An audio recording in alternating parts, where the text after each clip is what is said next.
Hello. As we are bringing the word from our pastor of encouragement weekly, I want to let you all know that our family is doing well and that we are glad to know that we can stay connected together in social media. Today, I want to give a word of encouragement as we start with the scripture that has been a great scripture in my life, our family's life, particularly my father's life. It was his life verse. It comes from Proverbs 3:5. Trust in the Lord with all your heart. Do not depend on your own understanding. Seek God's will in all you do, and God will show you which path to take. I hope you and I all hear how powerful that statement is of how God is out watching over us as we can trust and seek Him in the midst of the best things and the worst things, the troubling things and the tremendous things that happen in one's life. I just want to make this a time of check-in and wondering how you all are doing. And actually, our camera person is my wife Jenny, and I'm calling Jenny over here to come on and join us as she might be able to give a little bit of a word of how we all might be dealing with it, as she's particularly dealing with our kind of social distancing and staying at home. Jenny, how are you doing? I actually like staying at home.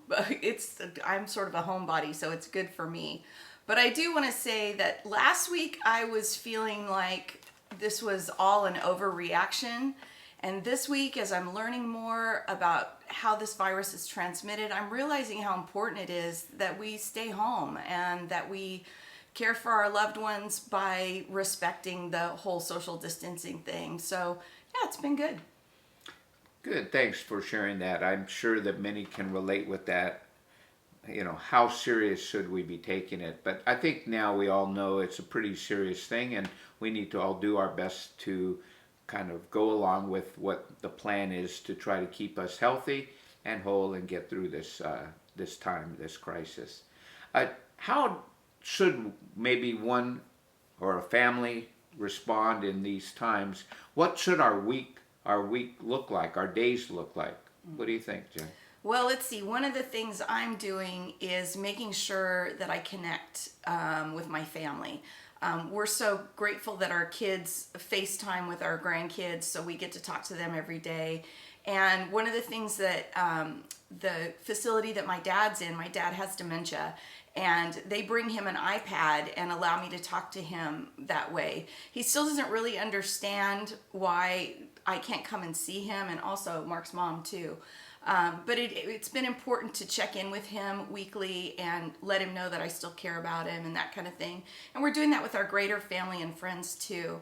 We also have a neighbor who's alone, and we're just making sure that we text her a couple times a week and see if she needs anything and leave stuff on the porch if we need to, that kind of thing. So yeah, just checking in on your friends and your family and your neighbors.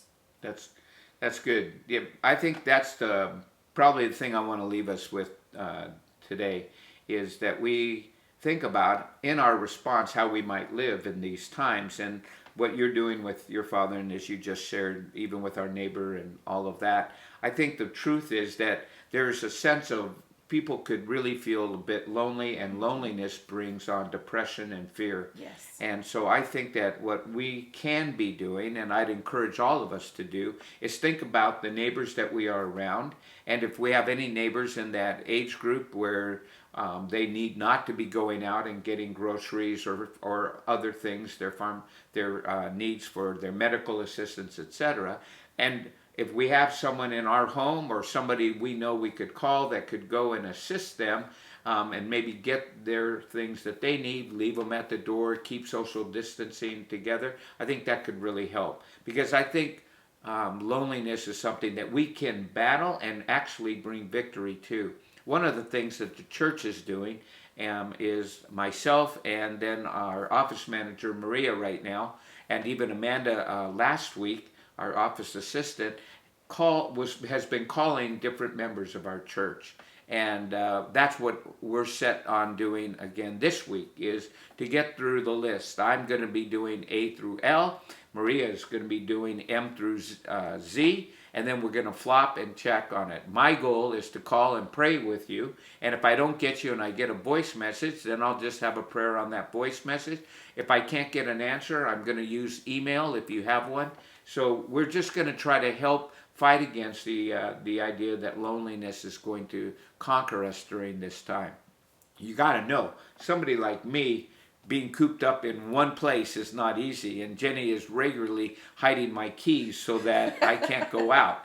And I know I shouldn't, but there's so much of me that wants to get out of the house. So I'm also really trying to use this time to think about how I might contemplate on my relationship with God, my relationship with you, Jenny, and my family, and with our church family.